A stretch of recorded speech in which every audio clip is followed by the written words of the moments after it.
पूज्यपाद श्री श्री आचार्य देव प्रार्थना उपर विशेष गुरुत्व दौरान वर्तमान प्रार्थना को लेकर समग्र विश्व पूज्यपाद श्री श्री अविंदा समस्त को प्रेरित कर प्रत्येक परिवार जो प्रार्थना हुए प्रत्येक मंदिर में जो दुई सुंदर भाव प्रार्थना हुए एपरिक प्रत्येक उपयोजना केन्द्र दुई प्रार्थना हुए से विभिन्न प्रकार उपाय आम मान को अवलंबन करने गोटे मंदिर दुई प्रार्थना करने 62 परिवार लिस्ट करने सेमती सत्संग उपयोजना केन्द्र रे प्रतिदिन प्रार्थना करने 31 परिवार को चिन्हित करने पूज्यपाद श्री श्री अविंदा कहते प्रार्थना कौन एवं प्रार्थना द्वारा कौन हुए एवं श्री श्री ठाकुर ये प्रार्थना उपर कौन कहते से विषय किसी आलोकपात करवा। प्रार्थना हूँ मनुष्यर अंतर्निहित शक्ति को जागृत करिवार गोटे रास्ता। मानसिक चैतन्य भूमि भूमा को उत्तरण हुए से सृष्टिर प्रारंभ जीवन खोजी तार जीवन देवता को आत्मा चाहिए परमात्मा रे लीन होगा संसार पार्थिव सुख दुख विभोग भेद कर अपार्थिव नित्यानंद रे सत्ता सत्ताहित होगा चाहिए। जीवन विज्ञानी आर्य ऋषिगण आविष्कार करिसंती ए प्रार्थनार पद्धति। मानव सभ्यतार आदिम काल रे असहाय मनीष दुख वेदना रे अति मानसिक शक्ति पाखरे निजर सुरक्षा एवं चाहिदा पूर्ण पाई गुहारी करिथिबो एवं फल प्राप्ति परे कृतज्ञतार तार अंतर भरी जाइथिबो एवं सेहिथिरु स्तव स्तुति प्रार्थनार अमारंभ होइथिबो जहाँकि आज सभ्य विज्ञानी मनीष जीवन निश्चित आवश्यकता भावे ताहाको ग्रहण कर प्रत्येक व्यक्ति नित्य जजन जाजन इष्टभूति परायण होई चलिबा एकांत अपरिहार्य। जजन मध्य प्रार्थना रही तेणु सकाळे एवं संध्यारे अवश्य प्रतिनियत प्रार्थना करबा हुए। परम ब्रह्म श्री श्री ठाकुरंकर सदीक्षार दीक्षित मात्र ही नित्य प्रातः एवं संध्या विनती करिथांती। श्री श्री ठाकुर कहउचंदी जेउठी थाओ भूलिबनी केबे करिबाकु संध्या प्रार्थना हेबई सेथिरे कर्म निपुण शक्ति पाइबो वर्धना। जातिर जनक महात्मा गांधी कहते प्रार्थना हेउची आत्मार एक निश्चित आवश्यकता। भगवान का नाम रे प्रतिति पुनरावृत्ति तुमको ईश्वर निकटर निकटतर करिवो। दैनंदिन प्रार्थना होची तुम घर निकटरे बही जाउथिबा निर्मल मधुर नदीर जल भले सेथिरे जी अवगाहन करिवो से निजको पवित्र एवं निर्मल रखिवो। एक कथा कहिसंती हजरत रसूल मोहम्मद। प्रार्थना मध्य रही रु धातु अर्थात तदभिमुखी चलन तदभिमुखी गति। प्रार्थना शब्दर धातुगत अर्थ अन्वेषण करी श्री श्री ठाकुर कहते प्रार्थना माने प्रकृष्ट रूपे चलिबा। माघ मासर एक शीत सकाळ रे भक्त मानकर विनती प्रार्थना पर जति आश्रम सामने चौकी पर बसी श्री श्री ठाकुर तांकर भक्त एवं कर्मी मान को कहले आमे प्रार्थना करू कहीं। प्रार्थनार मूल व्यापार होछि संकल्प उद्दीप्त हेबा। संकल्प उद्यापन पाई जेपरि करी भाबिबाक हुए कहिबाक हुए करिबाक हुए आवेग आग्रह को उद्बुद्ध करी आप्राण संवेगरे सेपरि करिबा ताही होछि प्रार्थना। यही होछि प्रार्थनार तात्पर्य। जेउठी उन्मादना नहीं भाव नहीं आग्रह नहीं संकल्प नहीं सेठारे कौन किसी सफल हुए नहीं। संकल्प जदि पक्का न हुए ता जदि गभीर न हुए ता मध्य सुसिद्ध हुए। प्रार्थना कथार मान भी से अर्थात यही संकल्प एवं भाव को पक्का करी तोले साफल्य पथरे चलिबा।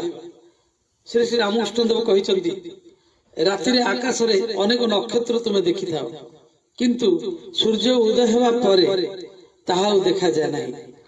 तेणु तुम कौन कहीपर जे दिन बेला आकाश रे नक्षत्र न थांती बोली।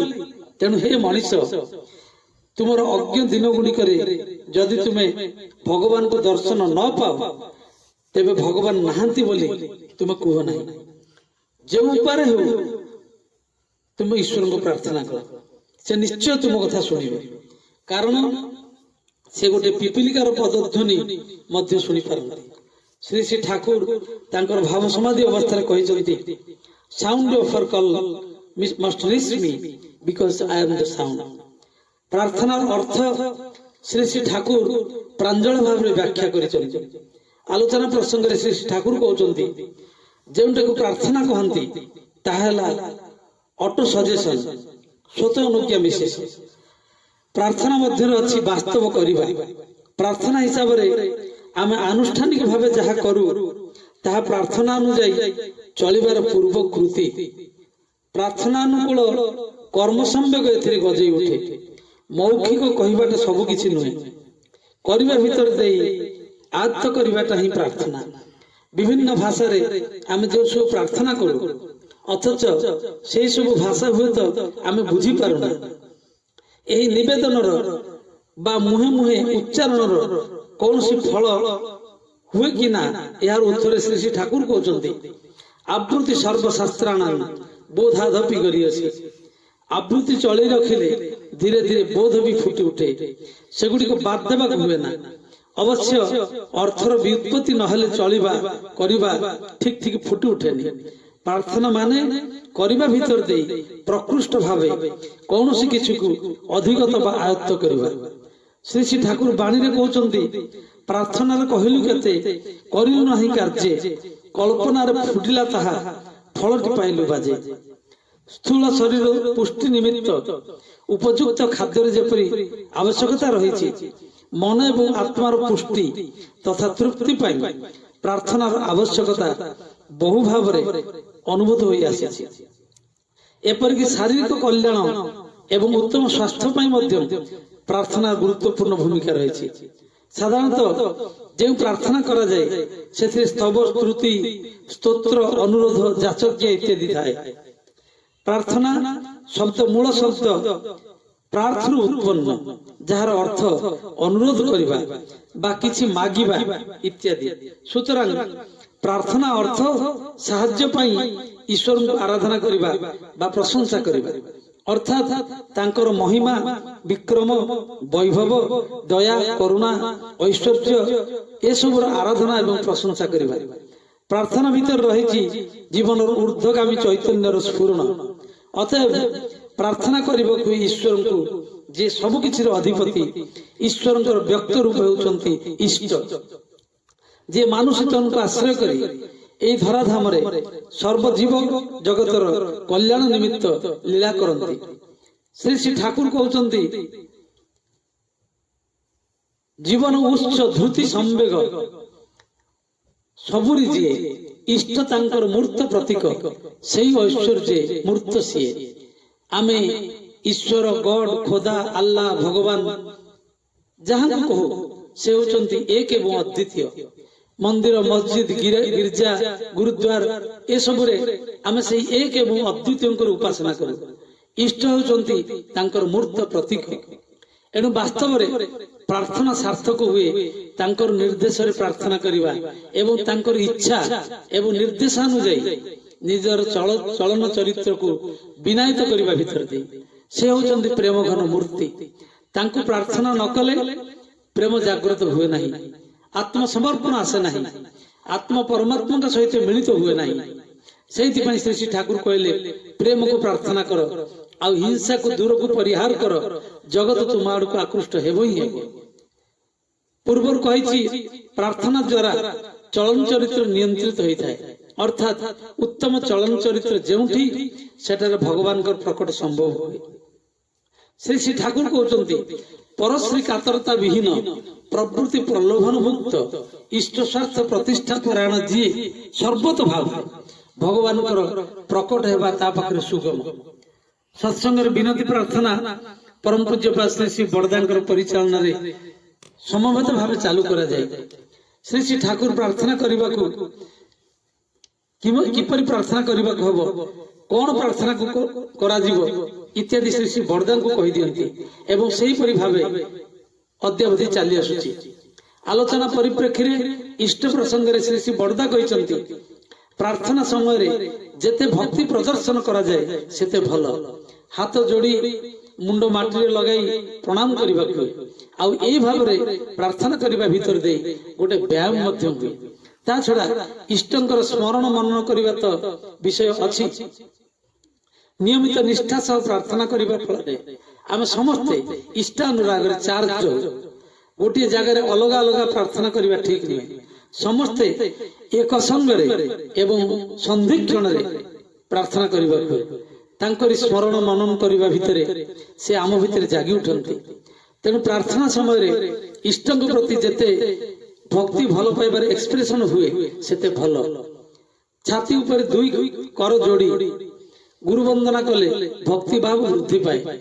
तेणु भक्त माने एई भावे गुरु वंदना करिथांती। प्रार्थना जजनर आंगिक नित्य सकाळ एवं संध्या रे नियमित निर्धारित समय प्रार्थना करबा हुए। सत्संग रे परम पूज्य श्री श्री बड़दांकर निर्देश रे प्रार्थना करिवार समय निर्धारण करा जायछि। सूर्य उदय एवं सूर्यास्त ए समय को लक्ष्य करी प्रार्थना समय ठीक करा जायछि। जेपर ठीक समय खाइले व्यायाम कले शरीर भल रहे, ठीक समय जप ध्यान कले मध्य मन भल रहे। सेही परि निर्दिष्ट समय प्रार्थना कले शरीर मन भल रहे।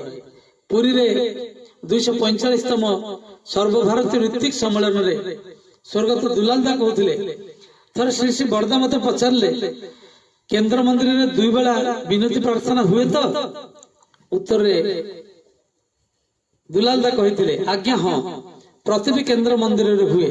केवल ता नुहे भारत वर्ष रे बहु सत्संगी घरे 2 बेला विनती प्रार्थना हुए। श्री श्री ठाकुर बाणी पाठ हुए। सेतेबेले से कहिले जो माने नित्य इष्टभूति करंती 2 बेला विनती प्रार्थना करंती निरामिष खांती 2 मिनिट हेले भी बसी नाम करंती से माने अशेष कल्याणर अधिकारी होंती। एई सब करू करू विश्वास आसे निष्काम भावे प्रार्थना करा जिवा उचित। केवल निज पई जे प्रार्थना करा जाय ता नय, अन्यर मंगल पई मध्य प्रार्थना करा जाय पारे। नजीर अछि बाबर निजर पुत्र हुमायून पई जे प्रार्थना करिथिले ताहा इतिहास पृष्ठारे स्वर्णाक्षर लिपिबद्ध। आर्य ऋषिगण विश्व जनहित प्रार्थना करिसंती जाकी वैदिक मंत्र छत्रे छत्रे प्रतिभात है। प्रार्थनार प्रभाव उपरे वैज्ञानिक माने मध्य नाना प्रकार परीक्षा निरीक्षा एवं गवेषणा चालू रखिसंती। विवर्तन जीव विज्ञानी इवोल्यूशनरी बायोलॉजिस्ट मानक मतरे प्रार्थना उद्भवर कारण अछि। प्रकृतिर प्रतिकूल परिस्थिति रे खाद्य भाव रोग व्याधि जीवन हानिर आशंका मृत्यु भयर सम्मुखीन आदिम मनुष्यर बंचिबा बढ़िबार आकुति ए प्रार्थनार जन्म। किंतु मनुष्य जीवन रहस्य जेते उद्घाटन करि चलुछि सेते सेते से ईश्वर विश्वास होई पड़ुछि। समस्त ज्ञान विज्ञान ऊर्ध्वरे जने के नियामक अछंती जे कि सब किछि नियंत्रित करूछंती। सेते पई शास्त्र रे कहा जायछि विद्यते हृदय ग्रंथि छिन्दन्ते सर्व संशया खीयन्ते चास्य कर्माणि तस्मिन् दुष्टे परावरे। अर्थात सेई परमात्मा ईश्वर व्यक्तिर विशुद्ध चित्तरे निजे प्रकाशित हुअन्ति। एपरि पवित्र विशुद्ध मानव एई जीवन रे तांकर दर्शन लाभ करि धन्य हुअन्ति एवं तत्संगे मनुष्यर समस्त प्रकार कुटिलता नष्ट हो जाए, समस्त संदेह तुटी जाए, निर्मम कर्म बंधन से मुक्ति पाए। अतएव अनेकों मन रे जो प्रश्न उठे प्रार्थना कले कौन हुए तो प्रार्थना निजे ही निजर उत्तर जी करे सी अनुभव करे। सेथिपाई टेनिसन कहिसंती ए विश्व स्वप्न रे जहा कल्पना करि पारे ताहा अपेक्षा अधिक कार्य प्रार्थना द्वारा मिली थाए। ଶ୍ରୀ ଶ୍ରୀ ଠାକୁର କହୁଛନ୍ତି ଉଠ ଜାଗ ବରଣୀୟ ଯିଏ ତାଙ୍କଠାରେ ନିବଦ୍ଧ ହୁଅ ଉଷା ଆସିଛି ଏ ଜୀବନେ ନବୀନ ହୋଇ ନବୀନ ଉଦ୍ୟମେ ଅର୍କ ଆଲୋକେ ଉଦ୍ବୁଦ୍ଧ କରି ତୋଳ ତାଙ୍କରି ଜୀବନ ମନ୍ତ୍ରେ ଉଠ ଆସନ ଗ୍ରହଣ କର ପ୍ରାର୍ଥନା କର ପ୍ରବୁଦ୍ଧ ହୋଇ ସକଳ କର୍ମରେ ତାଙ୍କୁ ପରିପାଳନ କର ଶାନ୍ତି ଆସୁ ଶୋଧା ଆସୁ ସ୍ୱସ୍ତି ଆସୁ ତୁମ ଜୀବନରେ ଜୀବନ୍ତ ହୋଇ ଜୟ ଗୁରୁ।